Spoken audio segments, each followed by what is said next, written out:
ลมหนาวพัดมาอีกแล้วน้องแก้วควงลงคอยพี่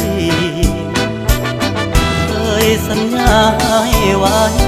จะกลับไปหาคนดีโทน้องพี่คงจะกลัวลมหนาวพัดมาอีกคนหนาวกระมนหัวใจปวด